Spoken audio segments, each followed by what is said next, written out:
একটা সংসারকে যখন সুন্দর পরিপাটি করে গুছিয়ে রাখা হয় তখন সেই সংসারে থাকে শান্তি, ভালোবাসা এবং সম্পর্কের মধুরতা।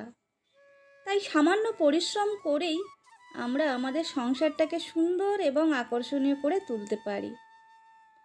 গুড মর্নিং বন্ধুরা, কেমন আছো সবাই? আশা করছি সবাই খুব ভালো আছো আর সুস্থ আছো। তো এখন বাজে ভোর 5:30। আর প্রতিদিনের মতো আমি চলে এসেছি কিচেনে। ছেলে স্কুলে টিফিন বানাচ্ছি। আর আজকে স্কুলের টিফিনে দেব তরকারি, আলু তরকারি আর লুচি। তো আলু তরকারিটা তো হয়ে গেছে, আর লুচিটা করছি এখন। সংসার তো শুধু 4টে দেওয়াল নয়, বরং সেখানে থাকে সম্পর্কের বন্ধন। সংসার হলো তেমন একটা জায়গা যেখানে বেলা শেষে আমরা একটু শান্তি পাবো। তো দেখো, ছেলের টিফিন বানানো হয়ে গেছে, ছেলে স্কুলে চলে গেছে। তারপরে তোমাদের দাদাভাইয়ের জন্য রান্না করেছিলাম, তো সেটা আর দেখানো হয়নি। তোমাদের দাদাভাই অফিসে চলে গেছে, এরপর আমি মাছেদের খেতে দিতে এসেছি। তো চলো মাছেদের খেতে দিয়ে এবারে ঘরে কাজগুলো করে নিই।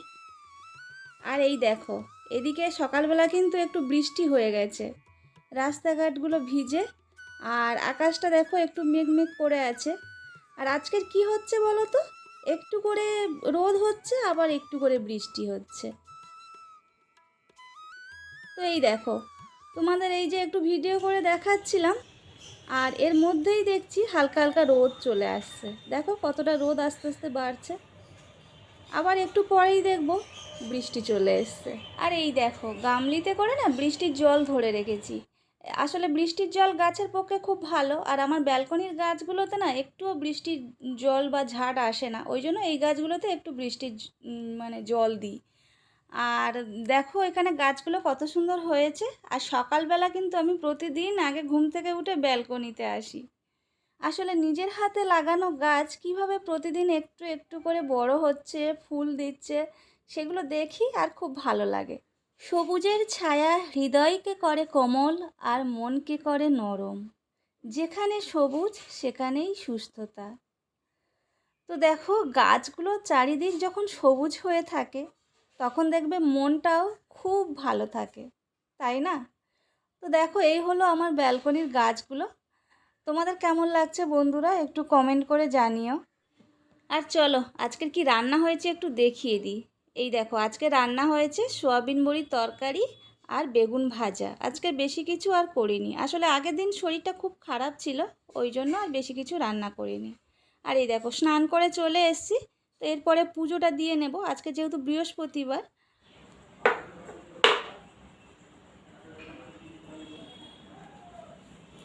তো গুড মর্নিং বন্ধুরা, কেমন আছো সবাই? আশা করছি সবাই খুব ভালো আছো আর সুস্থ আছো। তো আজ হলো বৃহস্পতিবার, আর তোমরা যারা আমার আগের ব্লগ দেখেছো তোমরা নিশ্চয়ই জানো যে বৃহস্পতিবার আমি সকাল সকাল আগে পুজোটা করে নিই। অন্যবারেও চেষ্টা করি সকাল সকাল পুজোটা দিয়ে নেওয়া, তো যদি সম্ভব নাও হয় বৃহস্পতিবার কিন্তু আমি সকাল সকাল পুজোটা দিয়ে নিই। তো ওই জন্য স্নান করে এসেছি, রেডি হয়ে গেছি। তো চলো পুজোটা দিয়ে নিই। আর কথা বলতে বলতে প্রচুর গাড়ির আওয়াজ পাবে, একদম মানে রাস্তার ধারে ফ্ল্যাট, তো তো গাড়ির আওয়াজটা একটু বেশি পাওয়া যায়। তো চলো। সংসার হলো এমন একটা জায়গা যেখানে আমরা পরস্পরের সুখ দুঃখ ভাগাভাগি করে নিই।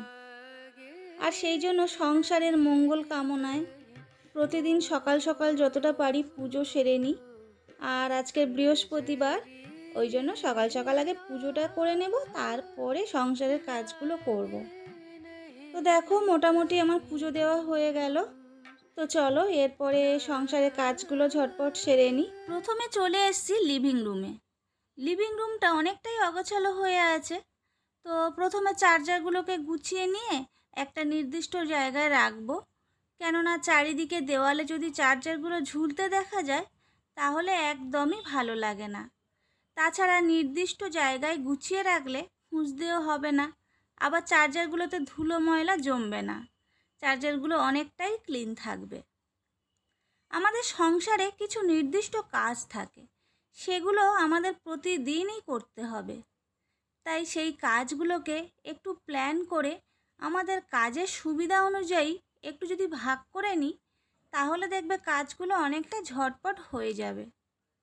অবশ্য আমার একটা সুবিধা আছে, কারণ আমার তো সকাল সকাল রান্নাটা হয়ে যায়, আর যার ফলে ঘরের কাজগুলো অনেকটা ধীরে সুস্থে করতে পারি, অতটা চাপ লাগে না। তো দেখো ওইদিকে বই খাতাপত্র যা ছিল মোটামুটি সব গুছিয়ে রেখে এরপরে আমি সোফাটাকে একটু ভালো করে ক্লিন করে নিচ্ছি। তো যেহেতু সোফার কভারটা নেই, অনেক দিন হয়ে গেছে, মানে একটু কেমন হয়ে গেছে সোফার কভারটা, আর একটা নতুন করে না বানাতে হবে। তো ওই জন্য সোফার কভারটা লাগানো হচ্ছে না। আর সোফার কভারটা লাগানো থাকলে সোফাটা অনেকটা ভালো থাকে। যেহেতু কভারটা নেই তাই ভালো করে একটু মানে সোফাটা ক্লিন করে নিচ্ছি, তারপরে একটু সাজিয়ে গুছিয়ে নেব।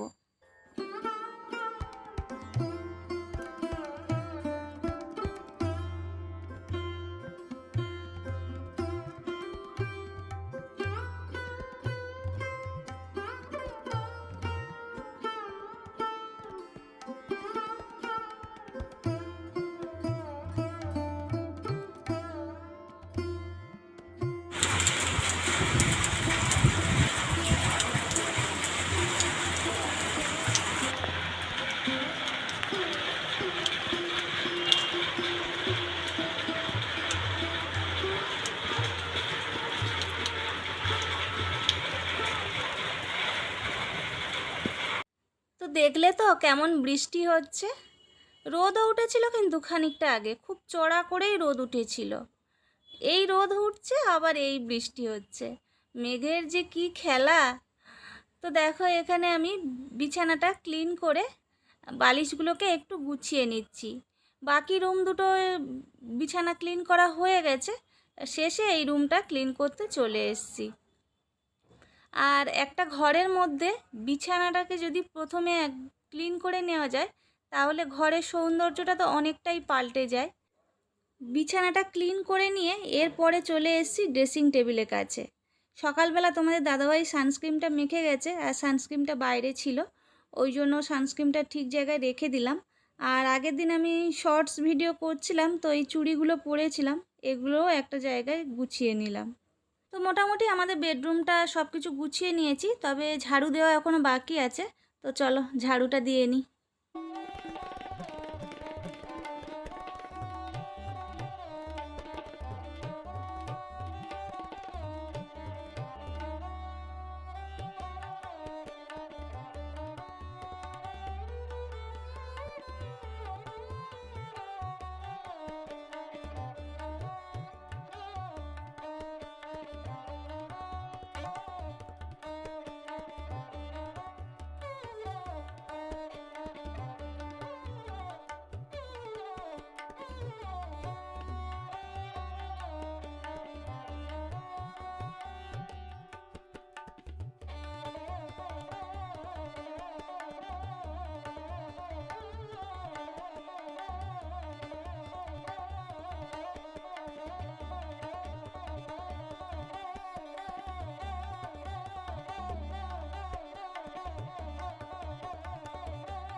তো দেখো লিভিং রুম ডাইনিং রুম তো আমার ক্লিন করা হয়ে গেছে। তো এরপরে রুমটা ক্লিন করতে চলে এসেছি।